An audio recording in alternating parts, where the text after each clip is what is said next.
सद्गुरु साईनाथ महाराज की जय। सद्गुरु श्री साईनाथुनि शरद बाबूजी की जय।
श्री सच्चिदानंद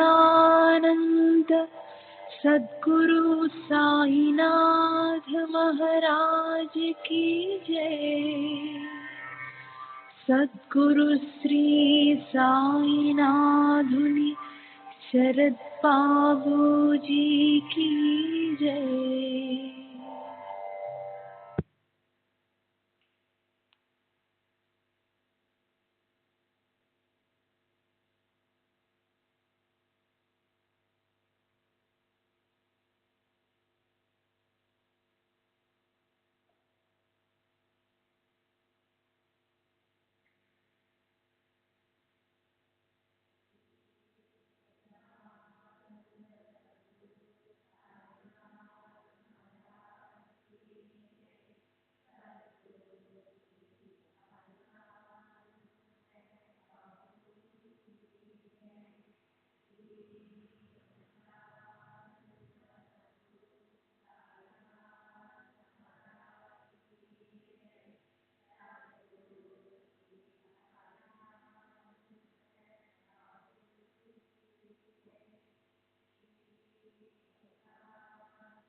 श्री सच्चिदानंद सद्गुरु साईनाथ महाराज की जय। सद्गुरु श्री साईनाथ शरद बाबू जी की जय।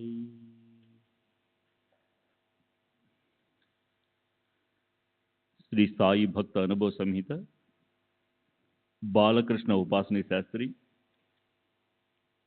నిన్నటి తర్వాయి.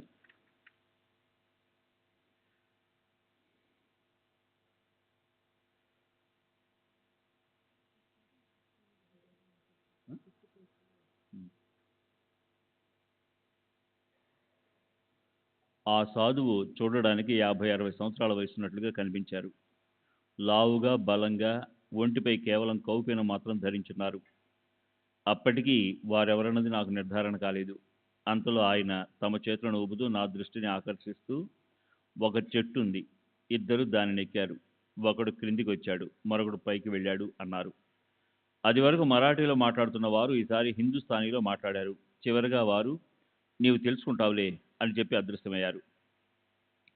ఇది జరిగిన చాలా సంవత్సరాల తరువాత, అంటే 1910-11 ప్రాంతంలో వచ్చిన క్రిస్మస్ సెలవులలో నా తమ్ముడు కాశీనాథ్ను వెతకడానికి ధూళి నుండి దక్షిణం వైపు బయలుదేరాను. కాశీనాథ్ ప్రాణాయామం అభ్యసిస్తూ శ్వాసకు సంబంధించిన ఒక వింత జబ్బుకు గురయ్యాడు. అతను పడుకుంటే ఊపిరి ఆగిపోయేది. అందువల్ల పడుకోలేడు. తత్ఫలితంగా నిద్ర కరువైంది. జీర్ణశక్తి కూడా లోపించింది. దాంతో అతను ఇల్లు విడిచి వెళ్ళిపోయాడు. మాకు అతని జాడ తెలియలేదు. నేను రైల్లో మన్మాడ్ నుండి దక్షిణం వైపు వెళ్తున్నాను. ఆ రైలు కోపరగాంలో కొద్ది నిమిషాలు ఆగినప్పుడు కోపరగాం మామలదారుగా పనిచేస్తున్న నా స్నేహితుడు భట్ ప్లాట్ఫారంపై నన్ను కలిశాడు. తనతో ఒకరోజు ఆనందంగా గడపమని అక్కడ దించేశాడు. అక్కడికి 6 మైళ్ళ దూరంలో ఉన్న షిరిడిలో సాయిబాబా అనే గొప్ప సాధువు ఉన్నారని, వారిని తప్పక దర్శించమని చెప్పి తన టాంగాలో షిరిడికి పంపాడు. నేను మసీదుకి వెళ్ళాను. సాయిబాబా దుని దగ్గర నిలబడి అప్పుడప్పుడు తమ చుట్టూ తాము తిరుగుతూ ఉన్నారు. వారు నన్ను చూసి లోనికి రమ్మని పిలిచారు. నేను వెళ్ళి వారికి సాష్టాంగ ప్రణామం చేశాను. నన్ను పరికించి చూస్తూ ఖండోబా దేవాలయానికి వెళ్ళమన్నారు. బాబా ఖండోబా దేవతను దర్శించమని చెప్తున్నారు తలిచి, అందరి దేవుళ్ళు బాబాలోనే ఉన్నారని, వారి దర్శనంతో నాకు తృప్తి కలిగిందని బదులు చెప్పాను. ఖండోబా ఆలయానికి వెళ్ళు అని బాబా మళ్ళీ చెప్పారు.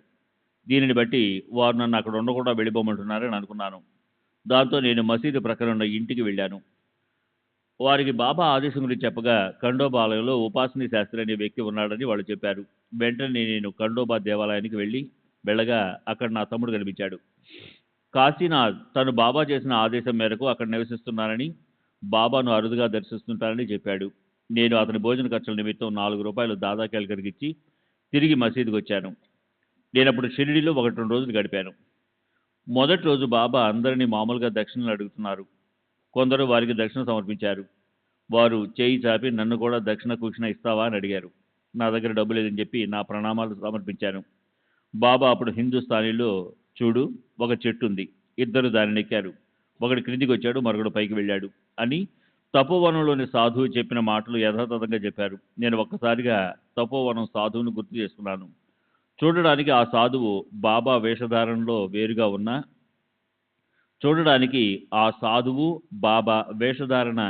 వేషధారణలో వేరుగా ఉన్న రూపంలో దగ్గర పోలికలు కనిపించాయి.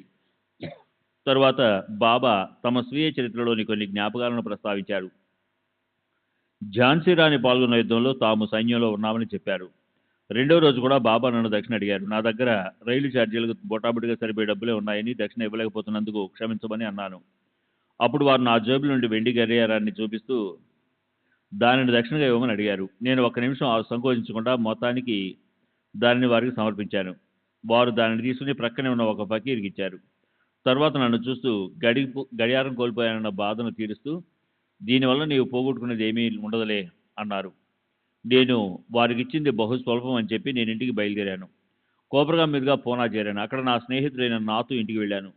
షిరిడీలో బాబాకు నేను సమర్పించిన జేబు గడియారం గురించి మాట్లాడుతూ, అలాంటి గడియారం కొనాలంటే ఎంత ఖరీదు అవుతుందని విచారించాను. అదే సమయంలో నాతో సోదరుడు 60 రూపాయలు ఖరీదు చేసే బంగారు జేబు గడియారాన్ని పంపి దానిని నన్ను కానుకగా స్వీకరించమని చెప్పాడు. నేను స్వీకరించాను. నేను బాబాకు గడియారం ఇచ్చినందువల్ల పోగొట్టుకున్నది ఏమీ లేదు. నేను షిరిడీకి 1-2 సార్లు వెళ్ళాను. అప్పుడు సాయిబాబాపై ఒక సంస్కృత పద్యాన్ని రచించాను. శ్రీ సచ్చిదానంద సద్గురు సాయినాథ్ మహారాజ్ కీ జై.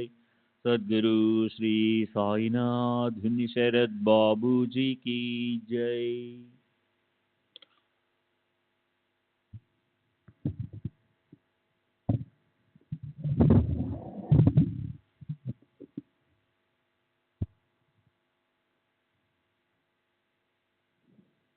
జూలై 27 తేదీ 1936. బాలకృష్ణ రామచంద్ర ఖైర్కర్. వైదిక్ జీవనం. వయసు 70 సంవత్సరాలు. బ్రాహ్మణుడు. ఖైరీ. చిత్రికి 3 మైళ్ళ దూరం. నేను మొదట సాయిబాబా ఒక పిచ్చి పకీరని విన్నాను. అది సుమారు 35 సంవత్సరాల క్రితం సంగతి. కానీ తర్వాత అందరూ సాయిబాబాను గురించి గొప్పగా చెబుతుండటంతో, ఎలాగూ షిరిడీలో నాకు తెలిసిన కొంతమంది బ్రాహ్మణులు అంటే అప్పా కులకర్ణి ఉన్నారు కనుక నేను బాబాను దర్శించేందుకు వెళ్ళాను. నేను అప్పట్లో ఒక గ్రామాధికారిని. అది నాకు వంశపారంపర్యంగా సంక్రమించింది. 1916లో ప్రభుత్వం వంశపారంపర్య గ్రామాధికారుల వ్యవస్థను రద్దు చేసింది. మొదట్లో ప్రజలు చిత్రి అంటే జల్గాం, రాంపూర్, నాథ్పట్లాచ, వాడి, పింపులవాడి మీదుగా షిరిడీ చేరేవారు.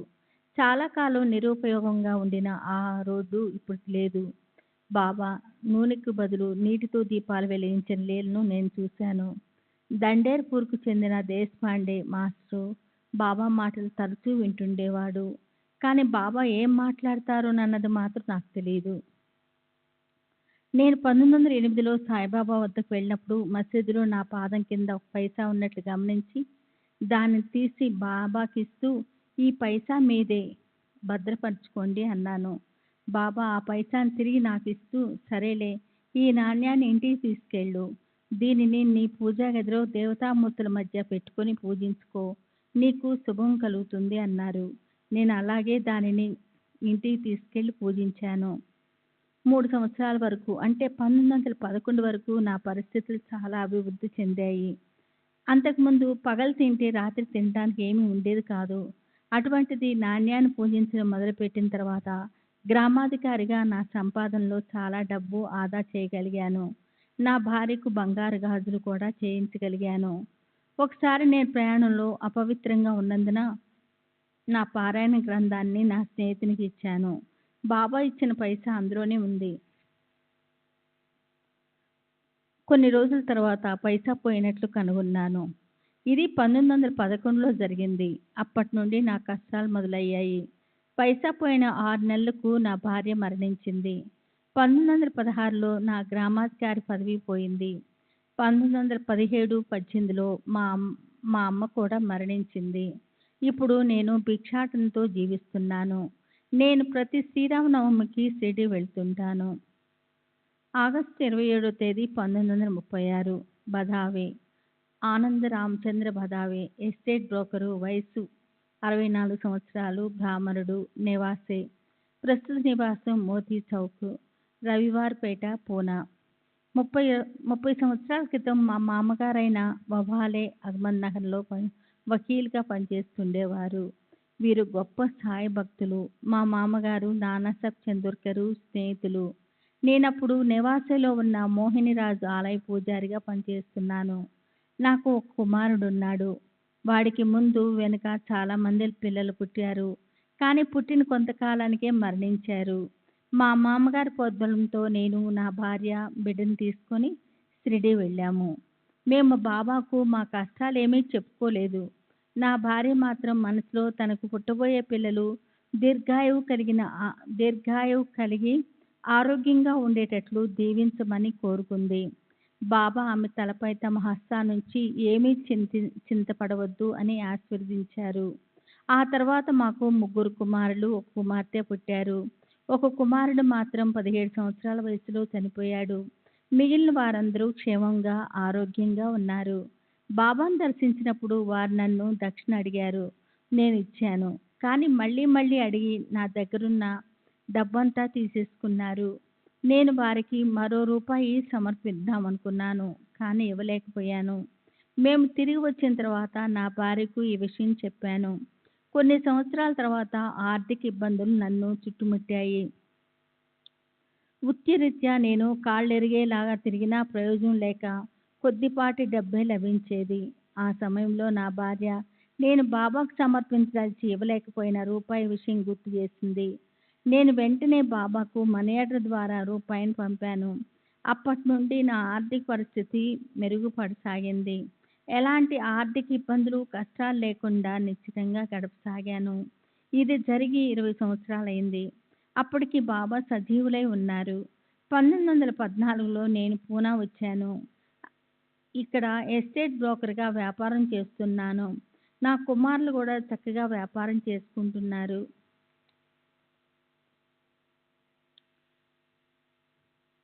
సెప్టెంబర్ 1వ తేదీ 1936 శ్రీధర్ నారాయణ్ కార్కర్, అకౌంటెంట్, సచివాలయం, వయసు 57 సంవత్సరాలు, కాయస్థ ప్రభు, నెంబర్ 37, చార్ని రోడ్, థానా.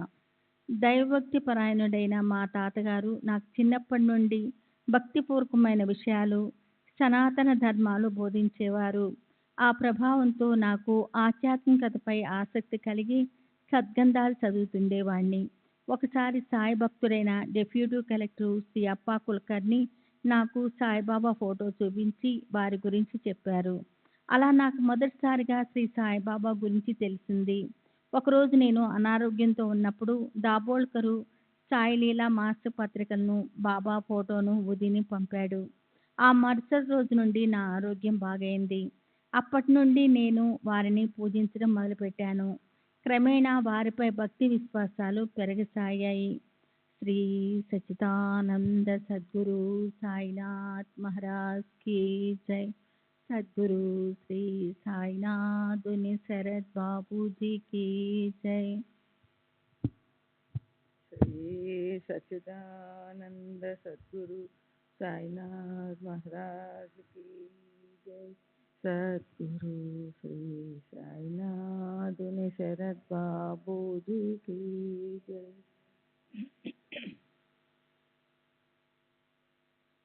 నాకు వచ్చిన ఒక కళ వలన బాబాపై నమ్మకం ఏర్పడింది.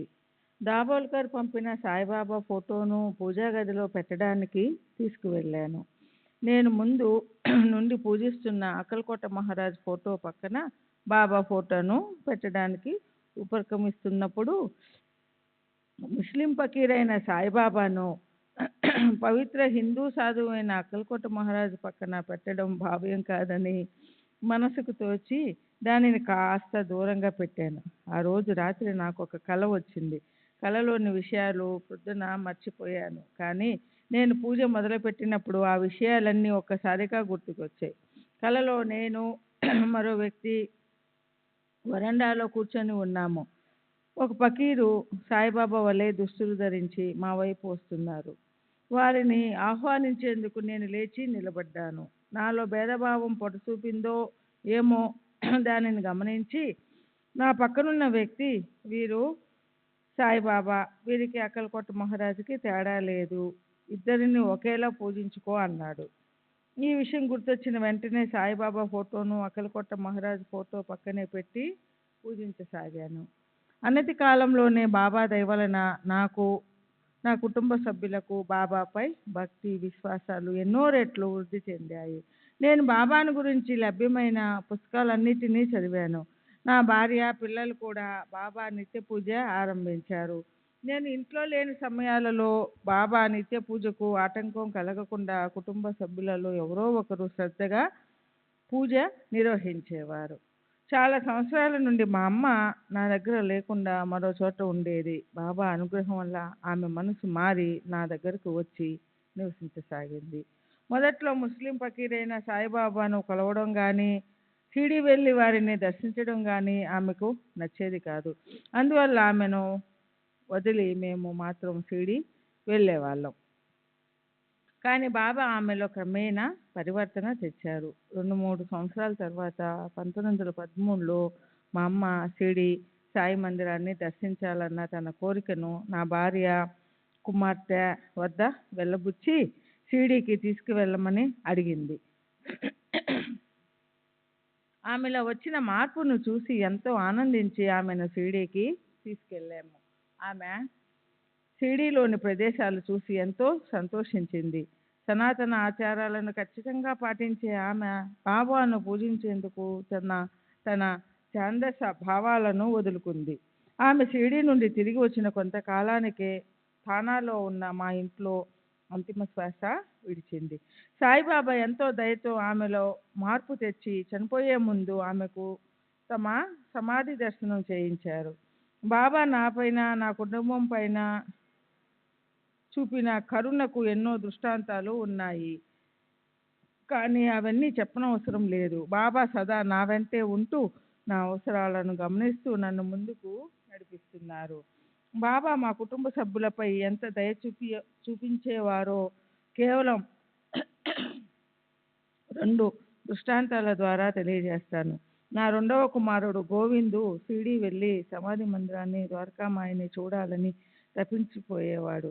మాతో సన్నిహితంగా ఉండే శ్రీ జిపి దాతర్ కుటుంబం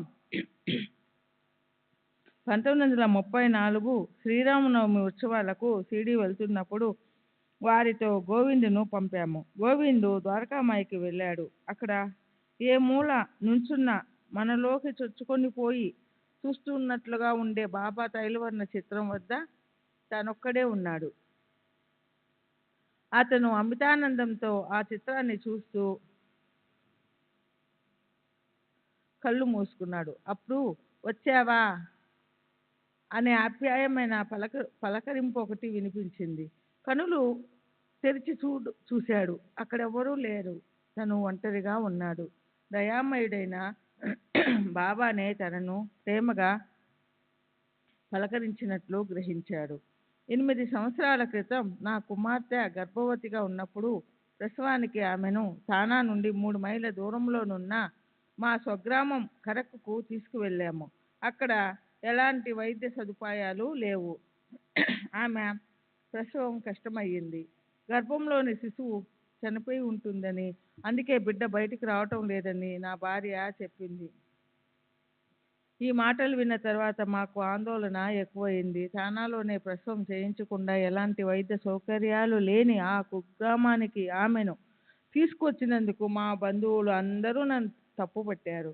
అప్పుడు రాత్రి 2 గంటలు ఉంటుంది. నా కుమార్తె నొప్పులతో తీవ్రంగా బాధపడుతూ ఉంది. అందరూ ఏం చేయడానికి తోచక ఆందోళన పడుతున్నారు. అకస్మాత్తుగా నాకు బాబా ఊది మహిమ గుర్తుకు వచ్చింది. నా భార్య వెంటనే బాబా ఊది తీసుకెళ్లి కూతురి నుసటిపై రాసింది. ఊది రాసిన గంటలోగా సునాయాసంగా మృత శిశువు బయటపడింది. మా కుమార్తెకు ప్రమాదం తప్పింది. మా చింతలన్నీ తొలగిపోయాయి.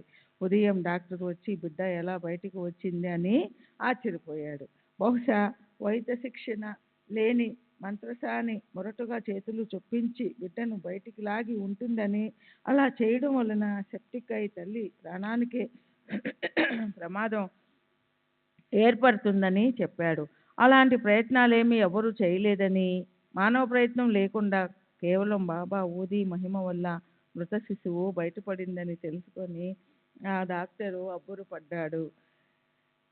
నా కుమార్తె ప్రసవించడానికి వారం రోజుల ముందు నా కుమారునికి ఒక కల వచ్చింది. కలలో బాబా కనిపించి నానా నానా అంటే నన్ను ఉద్దేశించి, అతడెక్కడున్నాడు, అతడెందుకు భయపడుతున్నాడు, నా ఊది రాయమని చెప్పు అన్నారట. ఈ విషయం నా కుమారుడు నాకు చెప్పాడు. కానీ నా కుమార్తె ప్రసవించలేక అవస్థపడుతున్నప్పుడు నాకు ఈ కల విషయం గుర్తుకు రాలేదు.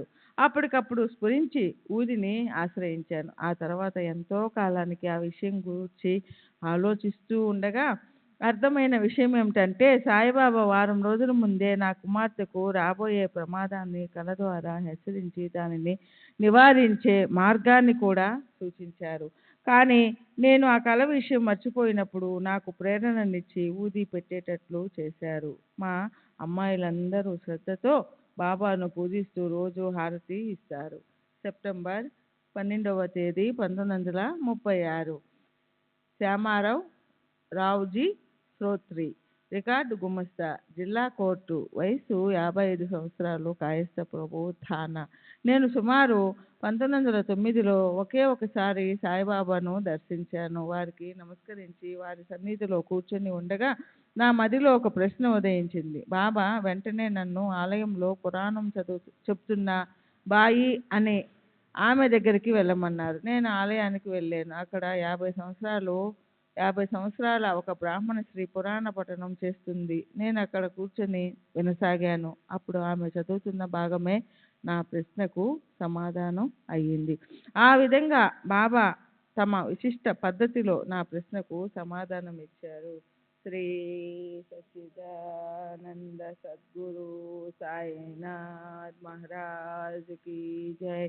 सद्गुरु श्री साईनाथ शरद बाबू जी की जय. श्री सच्चिदानंद सद्गुरु साईनाथ महाराज की जय. सद्गुरु श्री साईनाथ शरद बाबू जी की जय. సెప్టెంబర్ 12వ తేదీ 1936. Sadashiv Trimbak Vidhakar, retired clerk, GIP railway. వయసు 68 సంవత్సరాలు. కాయస్థ ప్రభు మహగిరి దావా. 28 సంవత్సరాల క్రితం అంటే సుమారు 1909లో నేను దాదార్లో రైల్వే గుమస్తాగా పనిచేసేవాడిని. నా దూరపు బంధువైన తమానే సాయి భక్తుడు. అతను నన్ను షిరిడీకి వెళ్ళి సాయిబాబాను దర్శించమని ప్రోత్సహించాడు. 1909 ప్రాంతంలో నేను సాయిని దర్శించదలిచి తమన్నాతో పాటు కోపర్గాం స్టేషన్ చేరాను. బాబాను దర్శించి తిరిగి కోపర్గాం రావడానికి రాను పోను టాంగాను మాట్లాడుకుని షిరిడీ చేరాము. మేము తినడానికి 2 మామిడి పండ్లను టాంగాలోనే ఉంచి మిగిలిన మామిడి పండ్లను, కొంత పొగాకు, కొన్ని రాగి నాణేలను నేను బాబాకు సమర్పించాను. బాబా, ఆ 2 మామిడి పండ్లు ఏవి? వాటినెందుకు అక్కడే ఉంచారు? వాటిని తీసుకురండి అన్నారు. మేము వారి సర్వజ్ఞతకు ఆశ్చర్యపడి వాటిని కూడా తెచ్చి సమర్పించాము. అక్కడున్న భక్తులతో పండ్లన్నిటినీ కోసి ప్రసాదంగా పంచమని బాబా ఆదేశించారు. ఆ తర్వాత బాబా చిలుం పీల్చారు. అప్పుడు సమయం ఉదయం 11 గంటలవుతుంది. ప్రతిదినం నాకు ఉదయం 9 గంటలకే భోంచేసే అలవాటుంది. ఆ రోజు భోంచేయనందువల్ల కడుపు నకనకలాడుతుంది. కానీ నా ఆకలి విషయం ఎవరికీ చెప్పుకోలేక అలాగే కూర్చొని ఉన్నాను. అదే సమయంలో ఒక భక్తుడు ఒక పేడాల ప్యాకెట్ని తెచ్చి బాబాకు కానుకగా వారి ముందుంచారు. సాధారణంగా బాబా ఏమీ తాకరు. కానీ ఆ రోజు ఆ ప్యాకెట్ ఇచ్చిన వెంటనే తీసుకొని విప్పారు. అందులో పెద్ద పెద్ద పేడాలున్నాయి. వారు ఒకదానిని నా ఒడిలోకి విసిరారు. నేను కొన్ని అడుగుల దూరంలో కూర్చొని ఉన్నాను. అది బాబా ప్రసాదమని, బాబా కానుకగా ఇంటికి తీసుకువెళ్ళేందుకు ఇచ్చారని, దానిని నేను అక్కడే తినకూడదని అనుకున్నాను. పేడాను నేను చేతిలో పట్టుకొని ఉండడం చూసిన బాబా, అది ఇచ్చింది దాచుకోవడానికి కాదు అన్నారు. నేను దానిని తిన్నాను. నా ఆకలి సగం తీరింది. బాబా మళ్ళీ ఇంకొక పేడా విసిరారు. కనీసం దీనినైనా ప్రసాదంగా తీసుకెళ్ళదలిచి చేతిలో పట్టుకొని ఉన్నాను. కానీ బాబా మళ్ళీ అది ఇచ్చింది దాచుకోవడానికి కాదు అని అన్నారు. నేను దానిని కూడా తిన్నాను. నా ఆకలి పూర్తిగా తీరిపోయింది. ఇక బాబా పేడాలను విసరనూ లేదు, ఎవరికీ పంచనూ లేదు. బాబా నా ఆకలి విషయం, తర్వాత నా అర్ధాకలి విషయం, ఆ తర్వాత నా ఆకలి పూర్తిగా తీరిపోయిన విషయం నేను చెప్పుకోకపోయినా తెలుసుకున్నారు.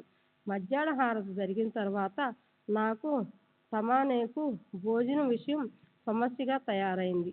అప్పుడు వంట చేసుకొని తినడానికి సమయం మించిపోయింది. కానీ త్రికాలజ్ఞులైన బాబాకు మేము అక్కడికి వస్తున్న విషయం ముందే తెలుసు. అందుకే ఆ రోజు ఉదయం రిటైర్డ్ మమతాదార్ ఇంటికి బాలాసాహెబ్ బాటే కాబోలు తాము ఆ రోజు భోజనానికి వస్తున్నట్లు బాబా చెప్పారట. అందువల్ల అతను భోజన పదార్థాలు ఎక్కువగా వండించి తయారుగా ఉంచారు. ఆరతి అయిన తరువాత బాబా మా ఇద్దరిని మూడో అతిథిగా ఒక బ్రాహ్మణి ఇంటికి తీసుకువెళ్ళి భోజనం పెట్టమని అతనిని ఆదేశించారు. మేము బాబా ప్రతినిధులుగా వెళ్ళడంతో మాకు ఎంతో సంతృప్తికరంగా భోజనం వడ్డించారు. మమ్మల్ని ఆ అధికారి ఇంటికి పంపే ముందు బాబా నన్ను చూపించి, ఇతను అనవసరంగా చింతపడుతున్నాడు, కానీ ఇతని పని ఎప్పుడో జరిగిపోయింది అని ఆ అధికారితో చెప్పారట. అతను నాతో ఈ విషయం చెప్పి నేను ఏ పని కోసం వచ్చానో తెలపమన్నాడు. నేను బాబా నుండి ఉపదేశం పొందటానికి వచ్చినట్లు అతనితో చెప్పాను. సాధారణంగా భక్తులను వచ్చిన రోజే వెళ్ళడానికి బాబా అనుమతించరని అందరూ చెబుతున్నారు. కానీ నేను 2 కారణాల వల్ల ఆ రోజే తప్పక వెళ్ళాల్సిన అవసరం ఉంది. మొదటిది, మేము కోపర్గాంలో వెళ్ళకపోయినా టాంగావాడికి తిరుగుబాటుగా ఇచ్చి తీరాలి. రెండవది, నేను ఆఫీసులో అనారోగ్యంగా ఉందని చెప్పి రావడంతో మరుసటి ఉదయం దాదర్లోని రైల్వే మెడికల్ ఆఫీసర్ ఎదుట హాజరు కావలసి ఉంది. మధ్యాహ్నం మమ్మల్ని తిరిగి కోపర్గాం తీసుకువెళ్ళడానికి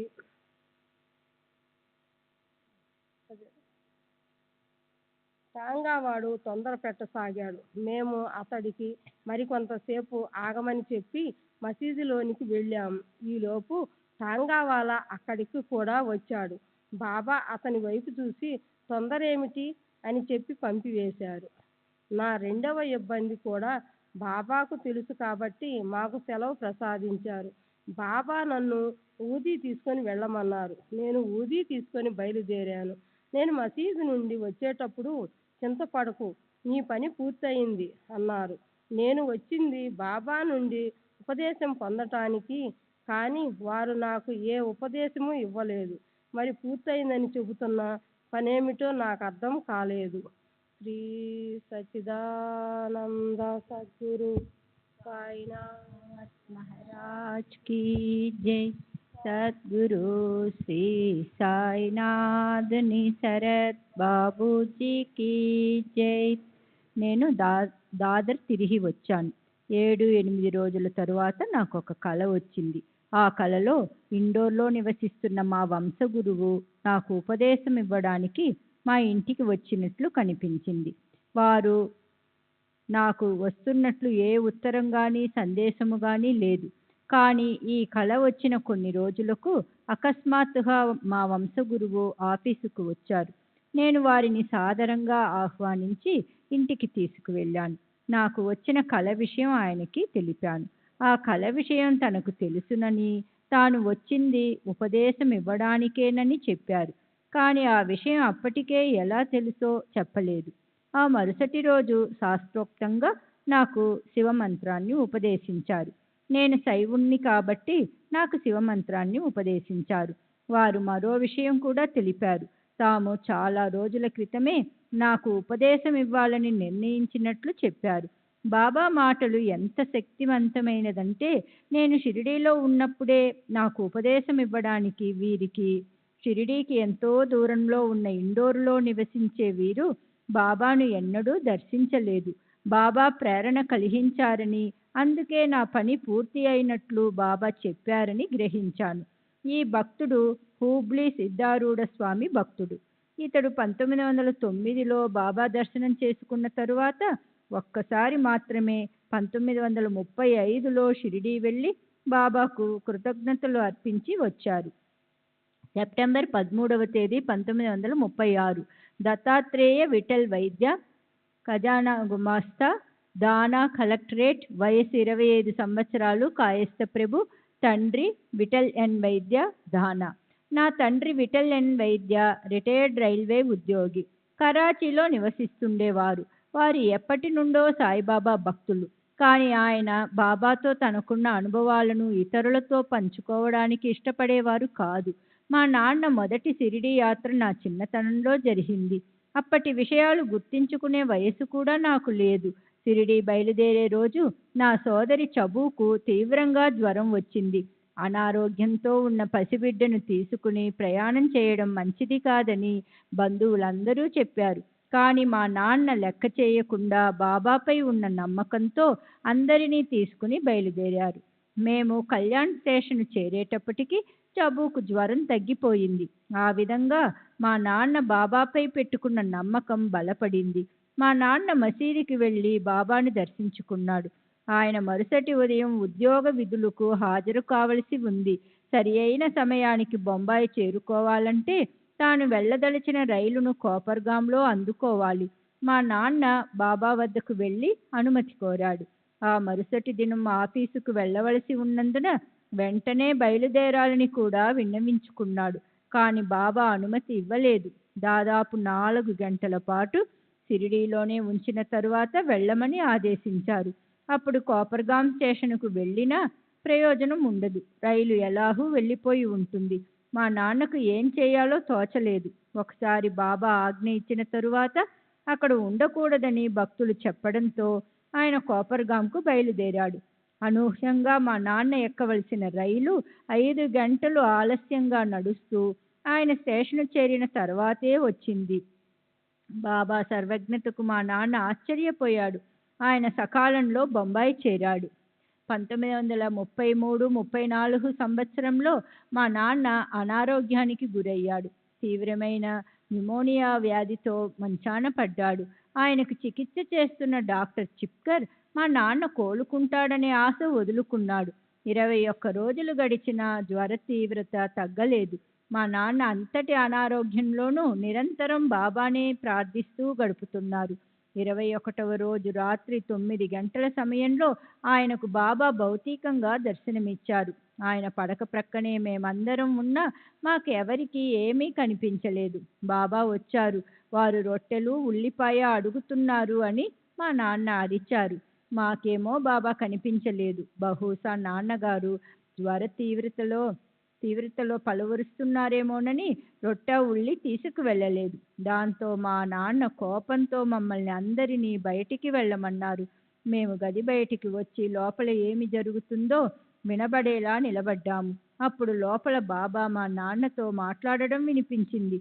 ఇంకా ఎవరో అజ్ఞాత వ్యక్తులు ఇద్దరినీ బాబా వెళ్ళిపోమ్మని ఆజ్ఞాపిస్తున్నారు. కానీ వాళ్ళు తమతో మా నాన్నను కూడా తీసుకుని వెళ్తామని చెబుతున్నారు. బాబా ఒప్పుకోలేదు. వాళ్ళని అక్కడ నుండి వెళ్ళిపోమ్మని గద్దించి సట్కాతో నేలపై కొట్టారు. దానితో వాళ్ళు వెళ్ళిపోయినట్లు అనిపించింది. ఆపై వాళ్ళ గొంతులు వినిపించలేదు. తరువాత బాబా మా నాన్నను ఒక పెద్ద లోటాడు చల్లని నీటిని త్రాహమని చెప్పి వెళ్ళిపోయారు. మా నాన్న నన్ను లోనికి పిలిచి చల్లని మంచినీళ్లు తెమ్మన్నారు. డాక్టర్ చల్లని నీళ్లు త్రాగవద్దని చెప్పినందువల్ల నేను కాస్త తటపటాయించాను. మా నాన్న పట్టుబట్టడంతో మా బాబా మాటలపై నమ్మకమున్న మా అమ్మ చల్లని నీరు తెచ్చి ఇచ్చింది. మా నాన్న 2-3 కప్పులు నీళ్లు త్రాగారు. వెంటనే ఆయనకి చెమట పట్టి జ్వరం తగ్గనారంభించింది. వెంటనే మేము డాక్టర్కు కబురు పెట్టగా అతను వచ్చి పరీక్షించాడు. చల్లని నీళ్లు త్రాగడంతో జ్వరం తగ్గిపోయిందని తెలుసుకున్న డాక్టరు ఆశ్చర్యానికి అవధులు లేవు. ఒక ఇంజెక్షన్ ఇచ్చి వెళ్ళిపోయాడు. తిరిగి మరుసటి రోజు వచ్చి పరీక్షించి ఇక వారికి ఏ ప్రమాదము లేదని తేల్చి చెప్పారు. ఇలా బాబా తమ దర్శనం ద్వారా సహాయం అందించి మా నాన్న ప్రాణాలను కాపాడారు. అంతకు ముందు కూడా మా నాన్న కష్ట సమయంలో ఉన్నప్పుడు బాబా తనకు కనిపించి రొట్టె, ఉల్లిపాయలు అడిగారని చెప్పేవారు. గత సంవత్సరం అనగా 1935లో మా చెల్లెలు చబుకు వివాహం చేయదలచారు. తగిన సంబంధం కోసం వెతుకుతూ మా నాన్న ఆందోళన పడసాగారు. ఒక సంబంధం కుదిరినట్లు అనిపించి చివరికి ఏదో కారణం వల్ల చెడిపోయింది. దీనితో మా నాన్న మరింతగా ఆందోళన పడసాగారు. తన కుమార్తె వివాహం జరిపించమని బాబాను ఎప్పటిలాగే ఆర్తిగా ప్రార్థించాడు. ఒకరోజు మా నాన్నకు కలలో బాబా కనిపించి పండరీపురం వైపు నుండి తనకు ఒక ఉత్తరం వస్తుందని, ఆ సంబంధం కుదురుతుందని చింతపడవద్దని చెప్పారట. అలాగే బాబా చెప్పిన 15 రోజులకు డింగ్రే అనునతుడు పండరికి చెందిన దీక్షిత్ అను యువకుడితో చబు వివాహ విషయంగా ఉత్తరం రాశాడు. త్వరలోనే ఆ సంబంధం కుదిరి వివాహం కూడా జరిగిపోయింది. శ్రీ సచ్చిదానంద సద్గురు సాయినాథ్ మహారాజ్ కీ జై. సద్గురు శ్రీ సాయినాథ్ నిసరత్ బాబూజీ కీ జై. శ్రీ సచ్చిదానంద సద్గురు సాయినాథ్ మహారాజ్ కీ జై. సద్గురు శ్రీ సాయినాథ్ శరత్ బాబూజీ కీ జై. సెప్టెంబర్ 14వ తేదీ 1936. శంకర్ బల్వంత్ కోహజ్కర్, బిఏ గుమస్తా, బొంబాయి కలెక్టర్ కార్యాలయం, వయస్సు 41 సంవత్సరాలు, కాయస్థ ప్రభు, థానా. కీర్తిశేషులైన మా నాన్నగారు బల్వంత్ సి కోహజ్కర్ మామల్తదారుగా రిటైర్ అయ్యారు. మా నాన్న 1911లో షిర్డీ వెళ్ళి బాబాను దర్శించారు. బాబా ఆయన్ను పితృవాత్సల్యంతో ఆదరించారు. బాబా ప్రేమగా మా నాన్న వీపు తట్టి, మఠంలోనే ఉంటావా అంటే షిర్డీలోనే ఉంటావా అని అడిగారు. మా నాన్న షిర్డీలో సుమారు వారం రోజులు గడిపారు. సెలవు తీసుకునేందుకు అనుమతి కోసం బాబా దగ్గరికి వెళ్ళినప్పుడు, నీవు ఎక్కడికైనా వెళ్ళు, నేను నీ వెంటే ఉంటాను అని అన్నారు. అప్పటి నుండి మా నాన్నకు ఏ ఆపదొచ్చినా బాబా కాపాడేవారు. కొన్ని నెలల క్రితం ఆయన చనిపోయారు. అంతవరకు బాబా రక్షణలోనే ఉన్నారు. మా నాన్న ఒక్కసారి మాత్రమే షిరిడీ వెళ్ళారు. 1911లో మా నాన్న షిరిడీలో ఉన్నప్పుడు దత్త జయంతి వచ్చింది. ఆ రోజు సాయంత్రం సుమారు 5 గంటల సమయం అప్పుడు బాబా మసీదులో భక్తులతో కూర్చుని ఉన్నారు. ఉన్నట్టుండి బాబా, నాకు ప్రసవ నొప్పులు వస్తున్నాయి, బాధ భరించలేకుండా ఉన్నాను, నేను ప్రసవించబోతున్నాను అన్నారు. బాబా దత్తాత్రేయుని తల్లి అనసూయ మాతతో తాదాత్మ్యం చెంది ప్రసవ వేదన అనుభవిస్తున్నట్లు స్పష్టమైంది. సంఘటన జరిగిన కొద్దిసేపటికి సంధ్యా సమయంలో బాబా భక్తులందరినీ బయటికి వెళ్ళమని ఆదేశించారు. భక్తులందరూ బయటికి వెళ్ళారు. కొంత సమయం గడిచిన తర్వాత భక్తులను లోనికి రమ్మని పిలిచారు. ఆ సమయంలో బాబా ఎంతో ఆనందంగా ఉన్నారు. అప్పుడు భక్తులందరూ లోనికి వెళుతుండగా మా నాన్న మాత్రం నేరుగా మసీదు లోపలికి వెళ్ళారు. అక్కడ బాబా గద్దెపై బాబాకు బదులు 3 శిరస్సుల దత్తాత్రేయ శిశువు మా నాన్నకు కనిపించారు. ఆ దృశ్యం క్షణకాలం మాత్రమే నిలిచింది. తిరిగి చూసేసరికి అక్కడ బాబా యథారూపంలో కఫ్నీధారి అయి కనిపించారు. పురాణాల ప్రకారం దత్తాత్రేయుడు జన్మించింది సంధ్యా సమయంలోనే. ఇది చూసిన తర్వాత మా నాన్న ఎటువంటి అనుభూతికి లోనై ఉంటారో ఊహించవచ్చు. ఆయనకు బాబా దత్తస్వరూపులని నిదర్శనం దొరికింది. తర్వాత మా నాన్న ఊరికి బయలుదేరే రోజు బాబా దగ్గర సెలవు ఊది తీసుకుని రోడ్డుకు మసీదుకు మధ్యనున్న వీధులు ఇళ్ళు అన్నీ దాటుకుని మెయిన్ రోడ్డుకు చేరాడు. అప్పుడు మా నాన్న మదిలో బాబాను చూడటం ఇదే చివరిసారి అవుతుందేమోనని తలంపు వచ్చింది. మరొక్కసారి వారిని చూస్తే బాగుండును కదా అని కోరుకుంటూ లెండి వైపు చూశాడు. అక్కడ లెండి కంచె నుండి తొంగి చూస్తూ బాబా ముఖం కనిపించింది. అద్భుతాల్లోకెల్లా అద్భుతం. బాబాను తను మసీదులో దర్శించి వచ్చాడు. బాబా తనతో పాటు గాని తనను అనుసరించి గాని రాలేదు. అయినప్పటికీ బాబాను మరోసారి దర్శించాలనే కోరిక జనించిన మరుక్షణం మసీదుకు 100-150 గజాల దూరంనున్న లెండి వద్ద బాబా రూపం కనిపించింది. మా నాన్న బాబాను చూడటం అదే చివరిసారి. అందుకే బాబా మా నాన్నతో వెళ్తున్నావా, మంచిది వెళ్ళు అన్నారు. అప్పుడు నేను మా నాన్నతో షిరిడి వెళ్ళలేదు, కానీ పై అనుభవాన్ని ఆయన నాకు మరికొందరికి చెప్పారు. బాబా వద్ద నాకున్న అనుభవాలు చాలా కొద్ది మాత్రమే. చిన్నప్పుడు నేను బాబా ఫోటోను జేబులో పెట్టుకుని ఉండేవాణ్ణి. అప్పటి నుండి నా చదువులో జీవితంలో అంతా మంచే జరిగింది. తర్వాత ఆ ఫోటోను మా చెల్లికి ఇచ్చాను. నేను ఇప్పటికీ బాబాను పూజిస్తూనే ఉన్నాను. 1930లో ప్రాణాంతకమైన సంఘటన ఒకటి జరిగింది. నేను విరోచనాలతో బాధపడుతున్నప్పుడు నిద్రమత్తులో నీళ్లు అనుకొని ఫినాయిల్ను తాగేశాను. ఇది ప్రమాదానికి దారితీసింది. 4 రోజులు స్పృహ లేకుండా పడి ఉన్నాను. నాకు చికిత్స చేస్తున్న డాక్టర్ చిప్కర్ నేను చనిపోతానని భయపడ్డాడు. 4 రోజుల తర్వాత స్పృహ వస్తున్న సమయంలో నాకు ఒక దృశ్యం కనిపించింది. పెహల్వాన్లా కనిపించే ఒక ముస్లిం యువకుడు నేను పడుకుని ఉన్న గది గోడలను నేలను బెత్తంతో కొడుతూ కనిపించాడు. నా దైవం శ్రీ సాయిబాబానే వచ్చి నా ప్రాణాలను కాపాడారని నిర్ధారించుకున్నాను. 1934లో నాకు షిరిడీ వెళ్ళి బాబా సమాధిని, ద్వారకామాయిని దర్శించాలని బలమైన ప్రేరణ కలిగింది. షిరిడీ వెళ్ళి ద్వారకామాయిలో బాబా చిత్రపటాన్ని చూసిన వెంటనే నా శరీరమంతా విద్యుత్తు ప్రవహించినట్లుగా అనుభూతి కలిగింది. ఆ చిత్రపటాన్ని తదేకంగా చూడలేకపోయాను. భగవంతుడు ఇక్కడే ఉన్నాడు అన్న భావనతో నా మనసు నిండిపోయింది. శ్రీ సచిదానంద సద్గురు సాయినాథ్ మహారాజ్ కీ జై. సద్గురు శ్రీ సాయి దుని శరత్ బాబూజీ కీ జై.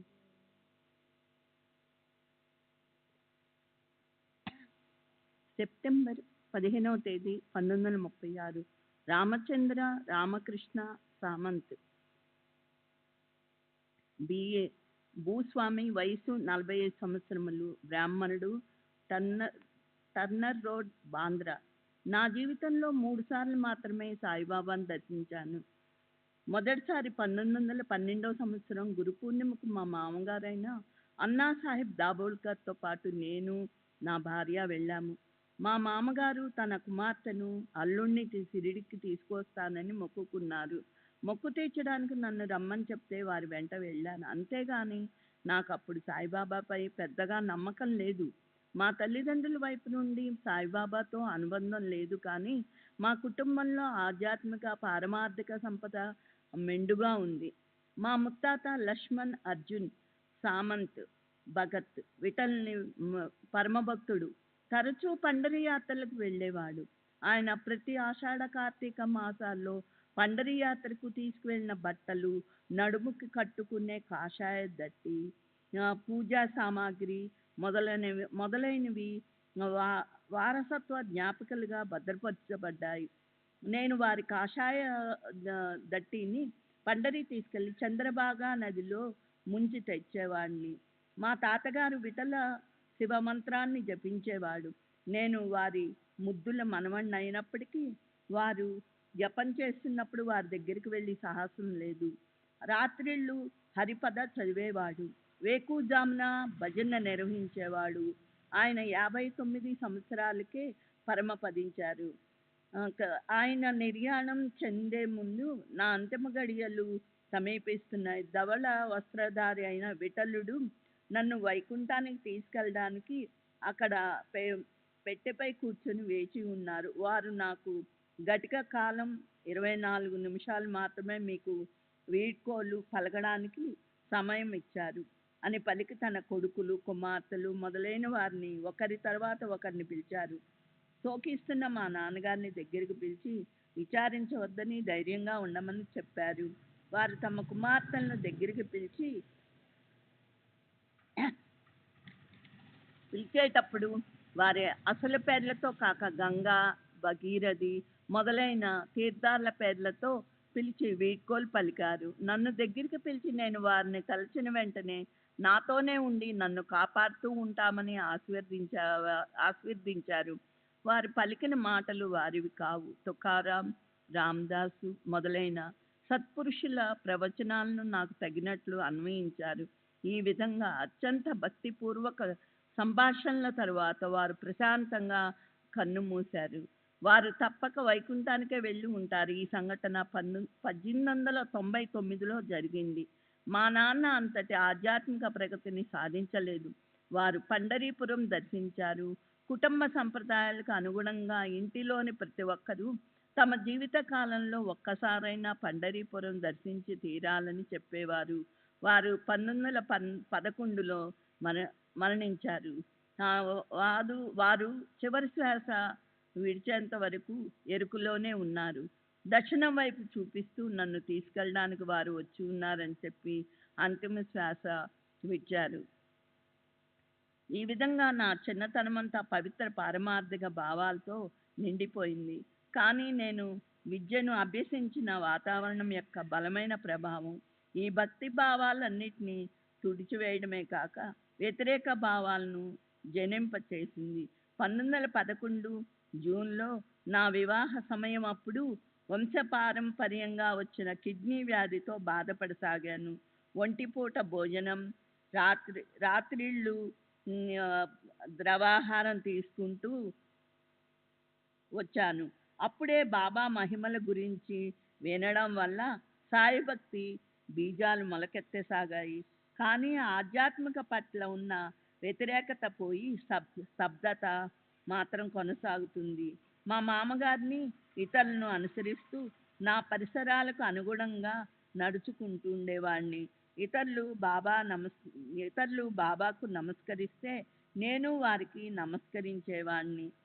శ్రీ సచ్చిదానంద సద్గురు సాయినాథ్ మహారాజ్ की जय. सद्गुरु श्री साईनाथ शरद बाबू जी की जय. श्री सच्चिदानंद सद्गुरु साईनाथ महाराज की जय.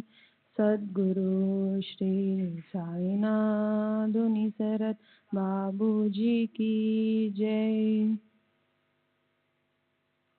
ఒకసారి మసీదులో ఉన్నప్పుడు మాధవరావు బాబాకు నమస్కరించమని నాతో చెప్పాడు. నేను నమస్కరించాను. నా అంతరంగం ఎరిగిన బాబా ఒత్తిడి చేస్తే తప్ప ఇతను గురుపాదాలకు నమస్కరించడు అని అన్నారు. ఆ సున్నితమైన ఒత్తిడి ద్వారానే బాబా నాలో క్రమంగా మార్పు తెచ్చారు. బాబా కృప వల్ల నాకు ఎంతో మేలు జరిగి బాబా పట్ల నమ్మకం పెరగసాగింది. నా వ్యాధి మూలంగా నేను అందరి వలె అన్ని వేళల్లో ఆహారం తీసుకోలేనందువల్ల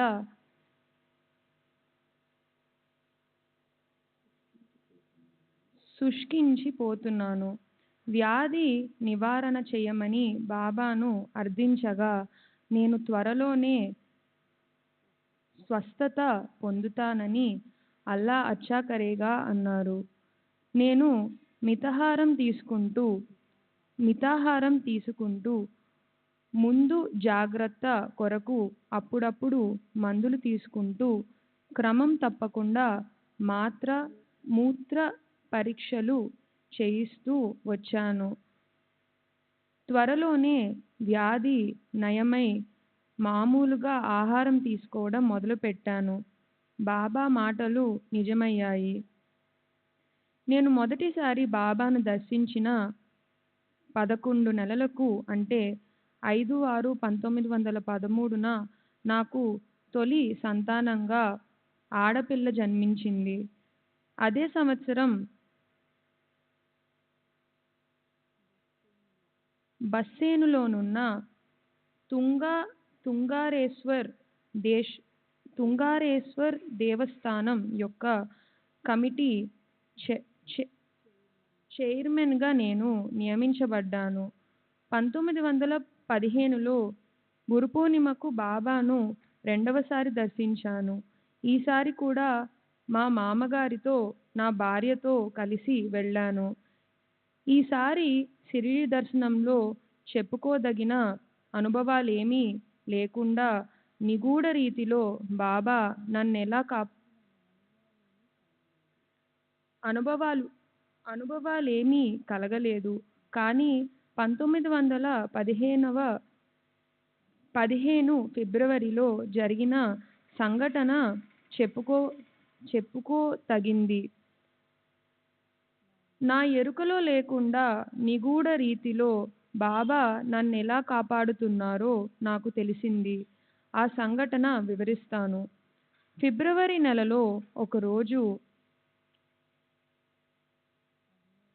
అర్నాలలో ఉన్న మా ఇంటిలో పడుకొని ఉన్నాను. అప్పుడే అనారోగ్యం ఉండి మెల్లగా కోలుకుంటున్నాను. మంచం మీద నుండి లేవబోతూ అకస్మాత్తుగా మూర్ఛ వచ్చి పడిపోయాను. నా భార్య, ఇతర కుటుంబ సభ్యులు నా చుట్టూ నిలబడి ఇది ఏ ప్రమాదానికి దారితీస్తుందో ఏమోనని భయపడుతున్నారు. ఆ సమయంలో నాకొక దృశ్యం కనపడింది. యమదూతల వలె కనిపించే 8-9 నల్లని ఆకారాలు నా చుట్టూ మూగాయి. వారు డాలు, బల్లాలు పట్టుకొని ఉన్నారు. వారెందుకో నన్ను కొట్టి హింసిస్తున్నారు. నాలో నేను ఏమిటిదంతా, ఎందుకు వాళ్ళు నన్ను కొడుతున్నారు అని అనుకోసాగాను. కానీ వాళ్ళు నన్ను ఎంతో కొడుతున్నా బాధేమీ తెలియడం లేదు. ఇంతలో గదిలోకి ఒక వెలుగు వచ్చింది. ఆ వెలుగు నుండి ఒక హస్తం ముందుకు వచ్చి ఆ ఆకారాలన్నిటినీ ఒక ప్రక్కకు ఈడ్చివేసింది. ఆ నల్లని ఆకారాలు ఆ వెలుగుకు దూరంగా గౌరవభావంతో నిలబడ్డాయి. ఆ హస్తం క్రిందగా తెల్లటి కఫ్నీ కొంత భాగం కనిపించింది. అంతేగాక ఒక వింతైన పరిమళం గదంతా వ్యాపించింది. తరువాత నాకు స్పృహ వచ్చి కళ్ళు తెరిచాను. క్రింద పడటం మూలంగా నాకెలాంటి గాయాలు కాలేదు. నా కంటి అద్దాలు మాత్రం పగిలిపోయాయి. నా చుట్టూ చేరి ఉన్న కుటుంబ సభ్యులందరూ బాబానే నన్ను కాపాడారని నమ్మారు. నాకు మాత్రం అప్పుడు బాబాపై అంటే 1915లో అంతటి నమ్మకం కలగలేదు. 1927లో నారాయణ మహారాజ్ మహిమ చవిచూసిన తరువాతనే బాబాపై దృఢ నమ్మకం ఏర్పడింది. ఆ రోజు నన్ను రక్షించిన అమృతహస్తం సాయిబాబాదే అని గుర్తించాను. 1917లో అక్టోబర్లో బాబా మహాసమాధి చెందడానికి వారం 10 రోజుల ముందు మేము షిరిడీ వెళ్ళి బాబాను దర్శించాము. నా 2 పిల్లలతో పాటు నా ఇతర కుటుంబ సభ్యులను కూడా తీసుకువెళ్ళాను. దృఢ విశ్వాసంతో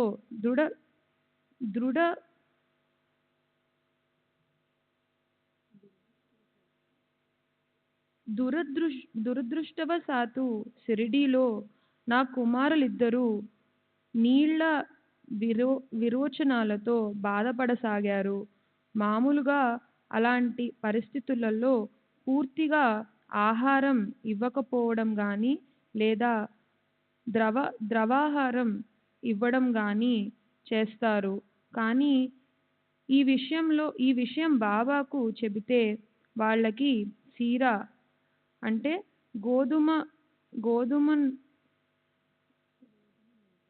గోధుమ నూకను నేతిలో ఉడికించి తినిపించండి అన్నారు. పిల్లలు సీరా తిన్నారు. వారం రోజులలో వాళ్ళకి ఆరోగ్యం చేకూరింది. మా మామగారు కూడా ఒకసారి జబ్బు చేసినప్పుడు బాబా ఆదేశం మేరకు నిషేధమైన ఆహారాన్ని తీసుకున్నారు. బాబా ఆజ్ఞానుసారం నడుచుకున్నందువల్ల ఎటువంటి హాని కలుగలేదు.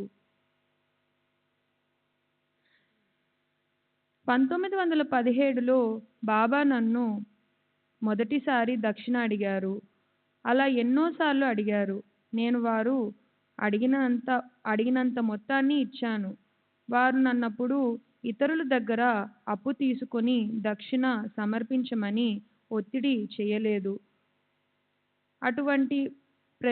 అటువంటి ప్రదేశాలలో అప్పు చేయడం నాకు ఇష్టముండదు. నా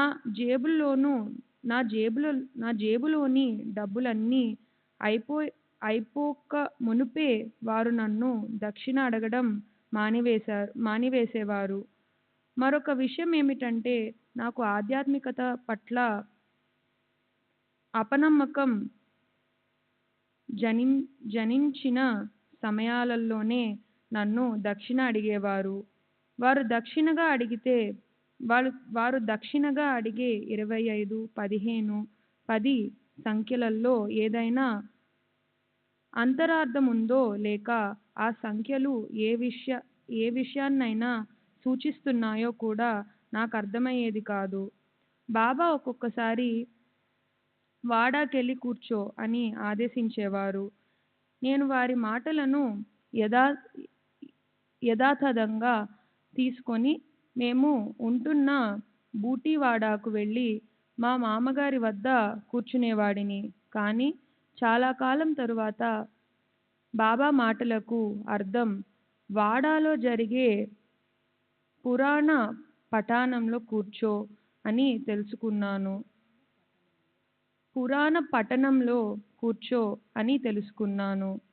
శ్రీ సచ్చిదానంద సద్గురు సాయినాథ్ మహారాజ్ కీ జై. సద్గురు శ్రీ సాయినాథుని శరత్ బాబూజీ కీ జై.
श्री सच्चिदानंद सद्गुरु साईनाथ महाराज की जय।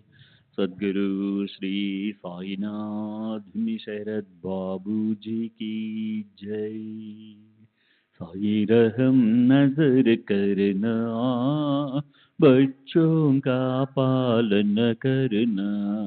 साई रहम नजर करना, बच्चों का पालन करना। जाना तुमने जगत पसार, सब ही झूठ जमाना। जाना तुमने जगत पसार, सब ही झूठ जमाना। साई रहम नजर करना, बच्चों का पालन करना। साई रहम नजर करना, बच्चों का पालन करना। मैं अंधा हूँ बंदा आपका, मुझसे पथ दिखलाना। मैं अंधा हूँ बंदा आपका, मुझसे पथ दिखलाना। साई रहम नजर करना, बच्चों का पालन करना। साई रहम नजर करना, बच्चों का पालन करना। दास गण कहे अब क्या बोलूं, थक गई मेरी रसना। दास गण कहे अब क्या बोलूं, थक गई मेरी रसना। साई रहम नजर करना, बच्चों का पालन करना। साई रहम नजर करना, बच्चों का पालन करना। रहमो नजर करो अब मोरे साई, तुम बिना नहीं मुझे माँ बाप भाई। रहमो नजर करो मैं अंधा हूँ बंदा तुम्हारा। मैं अंधा हूँ बंदा तुम्हारा। मैं ना जानू, मैं ना जानू, मैं ना जानू अल्लाह इलाही। रहमो नजर करो, रहमो नजर करो अब मोरे साई, तुम बिना नहीं मुझे माँ बाप भाई। नमो नजर करो काली जमाना, मैंने गमाया। काली जमाना मैंने गमाया। साथी आखिर का, साथी आखिर का, साथी आखिर का, तुम बिना कोई। रहमो नजर करो, रहमो नजर करो अब मोरे साई, तुम बिना नहीं मुझे माँ बाप भाई। रहमो नजर करो अपने मस्जिद का झाड़ू गणो है। अपने मस्जिद का झाड़ू गणो है। मालिक हमारे, मालिक हमारे, मालिक हमारे, तुम बाबा साई।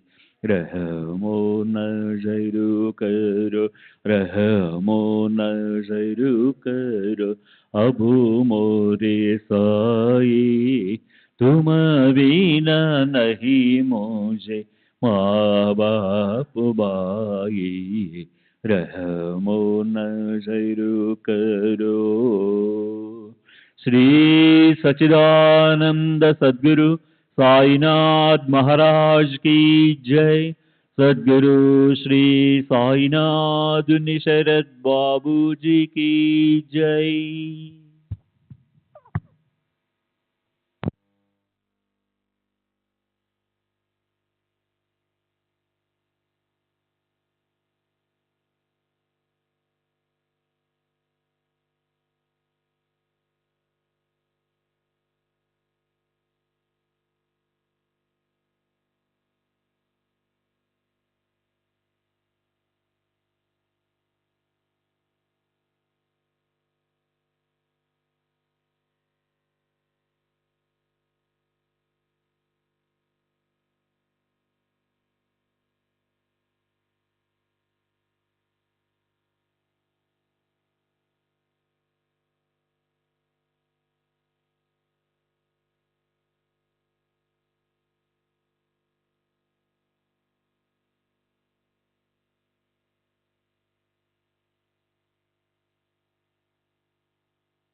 श्री सच्चिदानंद सद्गुरु साईनाथ महाराज की जय। सद्गुरु श्री साईनाथुनि शरद बाबू जी की जय।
సాయి